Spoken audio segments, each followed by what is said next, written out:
ආයිබෝවන් හැමෝටම අද මම යන්න ඉන්නවා නුවර කොටස් වෙළඳපොළට. මම අලුතෙන් CDS account එකක් ඕපන් කරා. දැන් ඒකට සල්ලි දාලා ගන්න ඕනේ කොටස් ට්‍රේඩ් කරන්න. මට මගේ බ්‍රෝකර් කිව්වා ඔයාට පුළුවන් කියලා රුපියල් ලක්ෂයක් ඩිපොසිට් කරලා ඒ ට්‍රේඩ් කියන්නේ අපිටම කොටස් හුවමාරු කරගන්න පුළුවන්. ගණ්ඩයි විකුණන්ඩයි සෙල් කරන්නයි බයි කරන්නයි ඒකත් තියෙන්නේ බ්‍රෝකර් හරහාම තමයි. හැබැයි අපිටම පුළුවන් බ්‍රෝකර්ට කෝල් දීදී නැතුව අපිටම බයි ඇන්ඩ් සෙල් කරන්න. ඒක ලක්ෂයක් දීලා අපිට මට ගන්න පුළුවන් කියලා කිව්වා. බ්‍රෝකර් කිව්වා ඒ කියන්නේ ලක්ෂ දාලා අපිට ඕනනම් ආපහු විත්ඩ්‍රෝ කරගන්න පුළුවන් කියලා. ඒ ට්‍රේඩ් account එක හැදුවට පස්සේ විත්ඩ්‍රෝ කරගන්න පුළුවන් කියලා කිව්වා. ඇත්තටම CDS දැන් මේ බ්‍රෝකර් යටතේ මම CDS account එක ඕපන් කරේ ළඟදී කියන්නේ දැන් සති දෙකක් විතර. මම ඉස්සල්ලාම හැබැයි කොටස් වෙළඳපොළට එන්නේ 2019. ඇත්තටම මම ඒ කාලේ CDS يعني CSC එකට යනවා මාර උවමනාවකි. හැබැයි මගේ උවමනාව නැති වෙනවා එක හේතු හින්දා. يعني එයාලගේම හේතු හින්දා. ඊට පස්සේ මම එක ආයතනකින් මම පටන් ගන්නවා ට්‍රේඩ් මේ කොටස් වෙළඳපොළට එනවා. හැබැයි උවමනාවෙන් මම කරන්නේ. ඒ උවමනාව නැති වෙනදත් හේතු කිහිපයක් තියෙනවා. ඒක තාමත් අත්දැකීම් අපිට ගෙන දෙන කතාවක්, ගේන කතාවක්, අත්දැකීම් එකතු කරන කතාවක්. මම ඒක කරන්න ඉන්නවා වෙනම පොඩ්කාස්ට් එකකින් වගේ. මගේ කතාව කොහොමද කොටස් වෙළඳපොළට ආවේ, මොකක්ද ඒ දවස්වල සිදුවීම්, ඇයි මට එපා වුනේ, ඒ වගේ වෙනම පොඩ්කාස්ට් එකකින් කරන්න ඉන්නවා.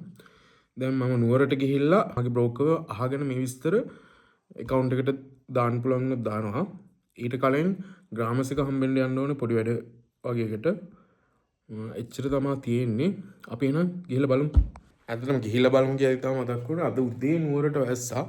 දැනුත් නිකන් මන්දාරමක් වගේ තියෙනවා. හැබැයි අවුව පායලා තියෙන්නේ. වැහි වලාකුළු ටිකක් තියෙනවා. මම ලෑස්ති කරගෙන යන්න ඕනේ.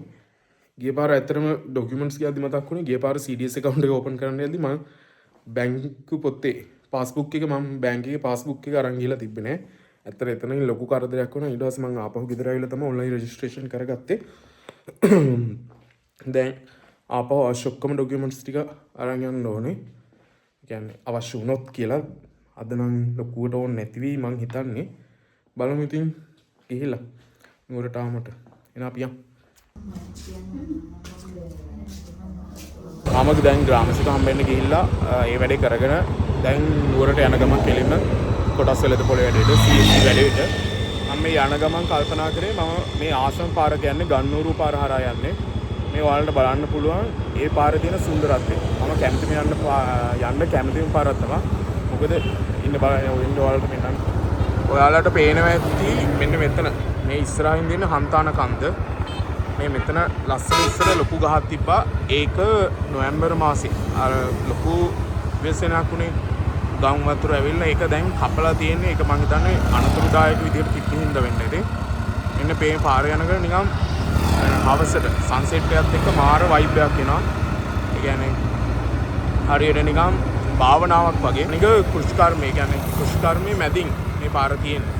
දෙපැත්තම කෘෂිකර්මී ඉඩම් තියෙන්නේ. එහා පැත්තේ මහවැලිගඟ යනවා. මේ වලට පේන ඇති මහවැලිගඟ. මේ මහවැලිගඟ තොරවලා තමයි මේ වතුර යන්නේ. මෙතන වතුර යනවා. මේ උතුරලා පිටට ඇවිල්ලා තියෙන මේ පාරේ වතුර දාලා තිබ්බා ඒ ගම් වතුර දවස්වල. මේ ඩවුමට ඇවිල්ලා බයික් එක පාක් කරා. දැන් අපි යමු කොටස් වෙළඳපොළ ඒ තියෙන තැනට. එතන තියෙන්නේ ඔරලෝසු කනුවට එහා පැත්තේ ලංකා බැංකුව තියෙන්නේ. ඒක පාත කට්ටුවේ තමයි තියෙන්නේ කොටස් වෙළඳපොළ සාකාව. අපි එතන යමු.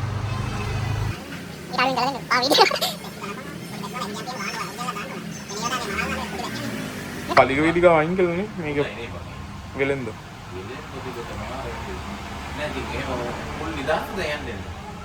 නිදහස් ඒ වුණා පාළුයි වගේ නිකන් මට.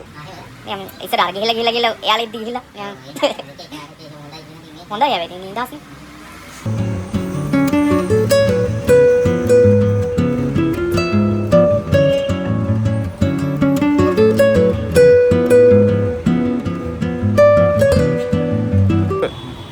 නිවුස් එකක් තමයි නුවර පදික වෙළඳාම නැති කරා. මේ තියෙන දැන් ඔයාලට පේන ඇති පදික වේදිකාව නිකන් හිස් වෙලා වගේ තියෙනවා. ඇත්තටම නිදහසේ ඇවිදින්න පුළුවන් මිනිස්සුන්ට දැන්. ඒ වුණත් අර නිකන් නිතරම නුවර ආපු ගියපු අයට නම් තේරෙන ඇති නිකන් පාළු ගතියක් වගේ. හැබැයි ඇත්තටම නිදහස් ගතියක් තියෙනවා නුවර කවුමට ආවම.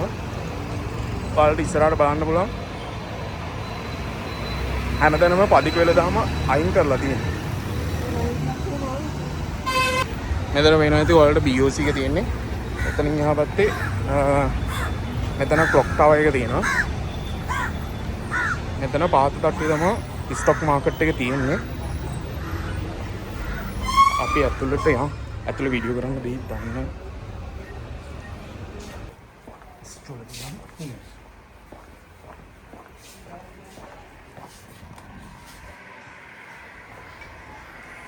Good evening. මම සීරියස් එකක් නම්බර දාව නේද? ඔව්. මගේ මේ කෝල් එන යන අතරතුර ඔයාගේ වැඩේ කරගෙන යන්න. ඔව් මම කියන්නේ අර ප්‍රොෆෙෂනල් විදිහට නෙවෙයි මම නිකන් ඩේලි ලොග් ඔව් අත්මාත් තමයි උත්තර දෙන්නේ. ඔයා කියන අර ට්‍රේඩ් ඒ ට්‍රේඩ් එක ගන්න ලක්ෂ ඩිපොසිට් කරලා විත්ඩ්‍රෝ කරන්න පුළුවන් කියන්නේ. විත්ඩ්‍රෝ කරන්න පුළුවන් දවස් කීයක් හිටද කියලා? හරි. එහෙනම් මේක සතියට කලින් එනදී වල අපි අපේ ඔන්ලයින් ගන්න ප්‍රොසෙස් එකේදී මොනවා හරි ප්‍රශ්නයක් වුණොත් අර දවස් දෙකක් යනවා විත්ඩ්‍රෝවල් එක. ඒ කියන්නේ අපි හෙට විත්ඩ්‍රෝවල් එකට අද රික්වෙස්ට් කරනවා. ඒ කියන්නේ වර්කින් ඩේ එකකට කලින් දවසක වර්කින් ඩේ එකට තමයි අපි රික්වෙස්ට් කරන්නේ. ඒ කියන්නේ අර සමුදා විත්ඩ්‍රෝවල් එක හම්බෙන්න නම් උදාහරණයකට සිකුරාදා රික්වෙස්ට් කරන්න. වර්කින් ඩේ එකකදී විතරයි ට්‍රාන්සැක්ෂන් එකක් වෙන නිසා විත්ඩ්‍රෝවල් එකක්. ඒකට ඒ දැන් account එකට දැම්මොත් දැන් account එක open වෙනවද ඒ ට්‍රේඩ් එක? හරි. එහෙමයි වෙන්නේ. ඔයාගේ account එක open වෙලා තියෙනවා. මෙතන wallet එකට තමයි අපි සල්ලි load කරන්නේ. සල්ලි load කරන්න ඕන ක්‍රමවේද තමයි දැන් මම අර WhatsApp messaging එතකොට වෙන්නේ. මම general idea එක ඔයාලට දෙන්නම්.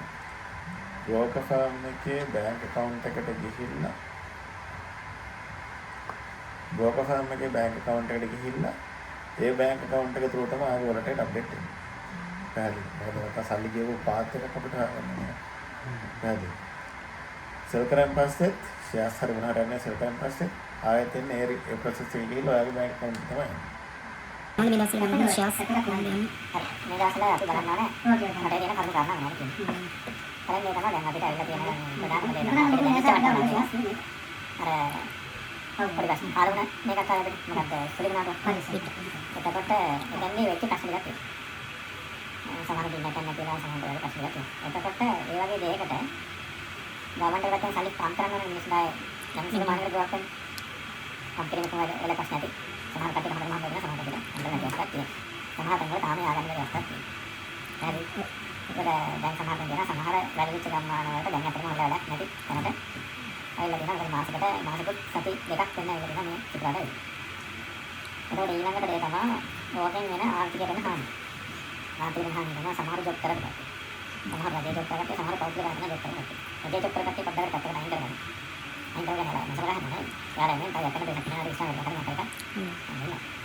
පෞද්ගලික ආයතන වල නැති ටිකක් ඒවා මේ රාජ්‍යයෙන් නැති ටිකක් ඒවා රටන සිස්ටම් ටිකක් කරනවා. නැති ටිකක් ඊළඟට ලෙඩ දුක් ටිකක් කරනවා. අතක් කරලා හොඳ ගල්ලා වෙනවා කියලා සමහරවිට කරනවා.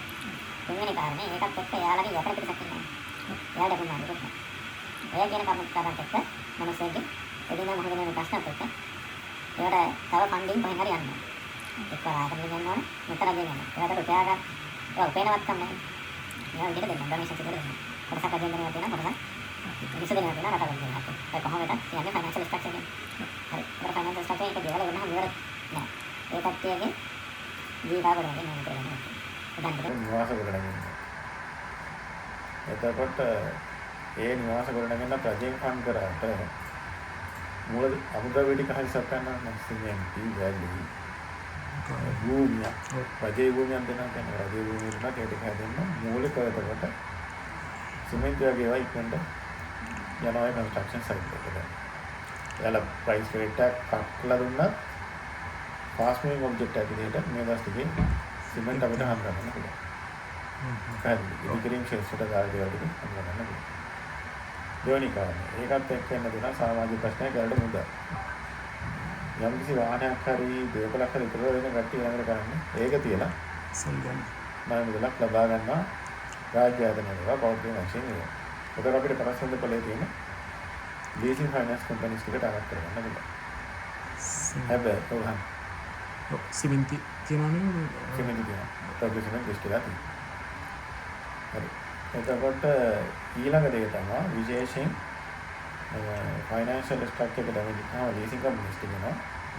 ඒත් එක්කම අපි හිතනවා බැංකුත් තරඟකාරීව ලෝන්ස් දෙයි යාලට එකක් බැංකුවට එන ඉන්කම් එක අඩු කරලා ලෝන් එක දෙන්න කියලා දැන් අදින් ඇනවුස්මන්ට් එක කියනවා. ඒක රේට් එක අඩුවෙන් හරි.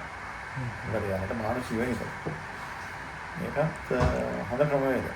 එතකොට ලීසින් ෆයිනෑන්ස් බැංක්ස් කන්ස්ට්‍රක්ෂන් කියන තුන් දෙනාට ප්‍රොෆිට් එකක් ජනනය වීමේ හැකියාවක් දැන් අපිට පෙන්වනවා. මම ඔයා නැතුව මම තනියම බයි කරනවන මම ඔයාද අධ්‍යයනය කරන්න ඕනේ ව්‍යාපාරය පසුබිම ඉස්සෙල්ලා කිව්වා වගේම හරි. ඔයා මෙතනදී ප්‍රධාන කරුණු දෙකකට බෙදා ගන්න ඕනේ. ෆන්ඩමෙන්ටල් සහ ටෙක්නිකල්. ටෙක්නිකල් එකේදී chart එකක් ඇනලයිස් කරගත්තා.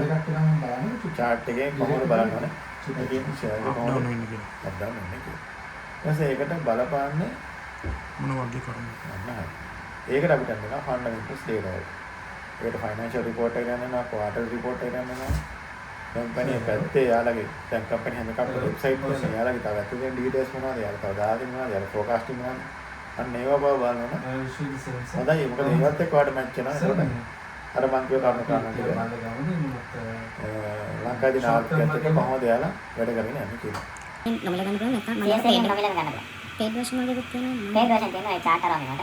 ඒවට නේද ගොඩක් ඒවා free එක දීලා තියෙනවා. financial reports එක ඔක්කොම free දීලා තියෙනවා. financial report එක download කරගත්තාම ඔයාලට තියෙනවා. analyze කරගන්න මේ system එකේ ATL system එකේ chart එකක් දාගත්තාම ඔයාලට තියෙනවා analyze කරන්න time එක. අනිත් ඒවා listed companies ඔක්කොම websites තියෙනවා. එයාට ගියාම තව තවත් උත්තරාට ගන්න පුළුවන්.